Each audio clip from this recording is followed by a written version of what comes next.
salutations, respect, and love. I am Scott. Welcome to the Prog Corner, the number 37 Prog Rock channel on all of YouTube. But today, I'm going to be ripping off the great Barry Robinson over there at Classic Album Reviews. He did an episode a couple days ago about 10 great albums ruined by one song, and none of them were prog. So I'm like, I need to do a list and include some prog rock. I've been meaning to do this for a while anyway, so, why not just, piggyback onto what Barry's doing. And, I just did clickbait week, so I'm used to people stealing my ideas, so it's about time I steal somebody else's. So I'm doing 12. Most of these are prog. There's a couple of non-prog in there, just because they had to be in there. Starting at number 12, man. And these are albums that are actually really, really good, right? I'm not talking about mediocre albums. These are really good albums that are kind of ruined by one song, kind of, sort of. And at number 12, my beloved Kansas. I've never been as big a fan of Point of No Return as I was of Left Overture, and a big, big reason why is some of the clunkers on side 2, and it starts with Lightning's Hand. This song's bad, man. It's one of those rocker songs that Kansas likes to do, but, I like it when they just do like a bar, bluesy bar rock kind of song like they've done before over and over, but this Lightning's Hand song is just terrible. Takes me totally out of it. Side 1 I really like, but side 2 starts with that, and then it goes to Dust in the Wind, and then ends with 3 other songs I don't really love, but Lightning's Hand is just terrible. Awful song. What a waste of a great Robbie Steinhardt vocal, because Robbie's just the man. R.I.P. Robbie. I love him. At number 11, there's a lot of these throwaway tracks or filler tracks that probably can make the bill, and here's one.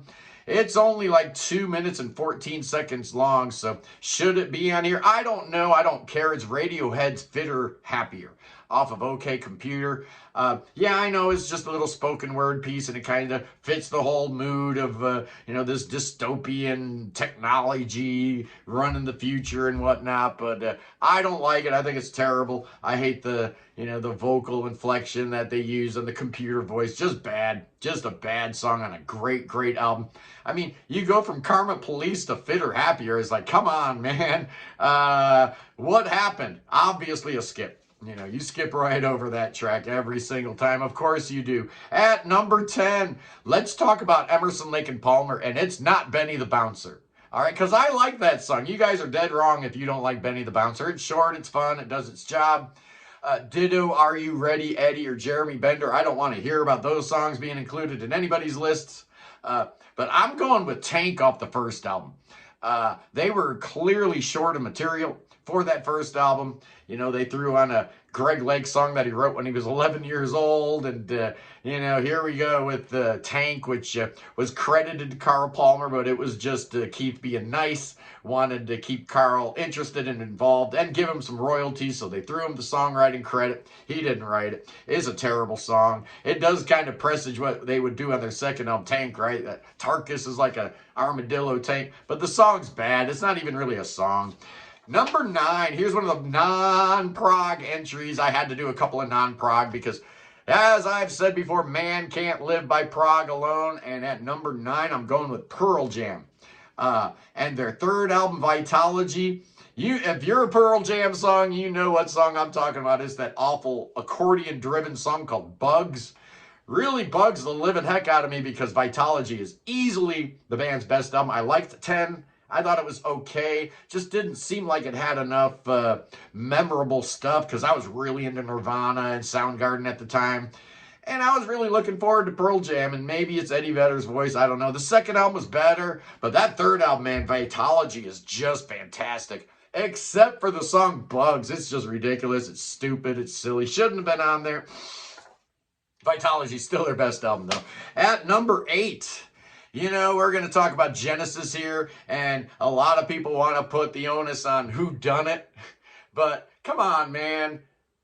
Abacab's not a good album. Well, it's an okay album. It's not a good album. And then people want to, throw in Ballad of Big or something off of, and then we're 3. Okay, and then we're 3. You're getting a little bit better, but I'm talking about a really good album with a really bad song on it.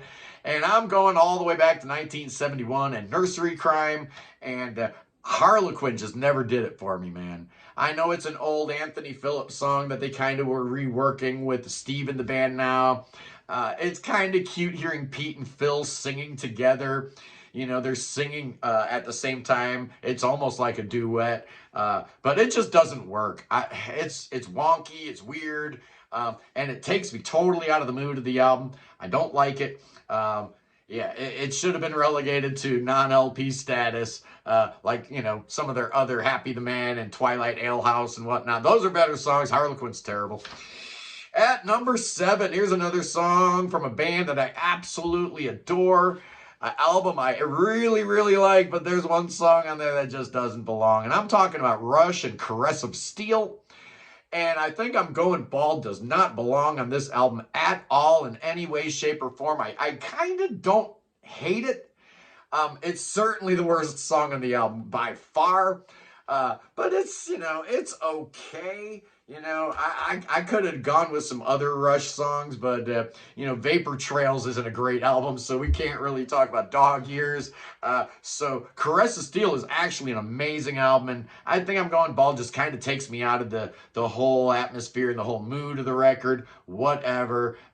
Yeah, overall, Caress of Steel is fantastic, but that song's not good. At number 6, oh, yes, indeed, let's talk about Styx. And coming hot on the heels of their major label debut, Equinox, the band gets a brand new member for their second A&M album. Tommy Shaw joins the band, and Equinox was absolutely amazing. The second album with Tommy Shaw, the third album for A&M, The Grand Illusion, absolutely amazing. But then you get Crystal Ball in between the two, and it's an okay album. It would be a whole lot better if the song Shoes wasn't on it, though. That song's terrible. I know it's like kind of a James Young song with Tommy Shaw singing it, but it's just awful. It kind of reminds you of like the weaker tracks on those Wooden Nickel records. I guess, you know, JY needs a song on every album, but this one here is just not good. Put Me On was also a JY song, and that's way better. Shoes is terrible, and it opens up side 2. Side 2 is just not good. Side 1's way better on Crystal Ball. Obviously, they righted the ship because their next album was a masterpiece. But, yeah, Shoes is just bad. Just bad. Put on your rock and roll shoes. No, thank you. At number 5, we're in the top 10. And no, we're in the top 5 now, boys and girls. Oh, yeah. You could probably guess a couple of these. At number 5, I'm going with The Police. And if you're a Police fan, you know exactly what track I'm talking about. It's that Disaster on Synchronicity that Andy Summers put together called Mother, coming hot on the heels of his collaborative LP with Robert Fripp, I Advance Unmasked. This song sounds a whole lot musically like a King Crimson track, and then Andy just talking about his mom. It's weird. It doesn't fit at all. Kind of like Be My Girl Sally kind of didn't fit on the first album. Mother doesn't fit on this album. But, you know, they had 5 albums, and yeah, all 5 of them are great. But Mother's just, it's not a good song at all. At number 4, let's talk about the mighty Pink Floyd. And they've got some options here, right? There's some options to go. But if you look at their best albums, Dark Side of the Moon, Animals, Wish You Were Here. Come on, man. There's not a single daft note on those 3 albums. So we got to go outside that. And I'm thinking about, you know, The Wall had a couple clunkers. Yeah, but I'm going with Metal because I absolutely love Metal. And there's one song on Metal that's just ridiculous. Doesn't need to be there. You know what song it is? It's that Seamus song, man, with the barking dog. You got David playing guitar like this bluesy thing, singing along, and then you got the dude from Humble Pie's dog barking all the way through it. It takes me out of the whole feeling of the album. Don't like it, never have it, but I love Metal. I think Metal's amazing. Yeah, you take that song off, and it's up there with my favorite Pink Floyd albums for sure. At number 3, let's talk about the mighty King Crimson, a band that knows how to put a stinker on an album. They even that mighty debut had Moonchild, right? I mean, but I'm not going with Moonchild. I'm going with a song off of Red, their last album of the 70s, one of the greatest albums of all time. And there's a really, really bad song that starts off side 2. It's called Providence.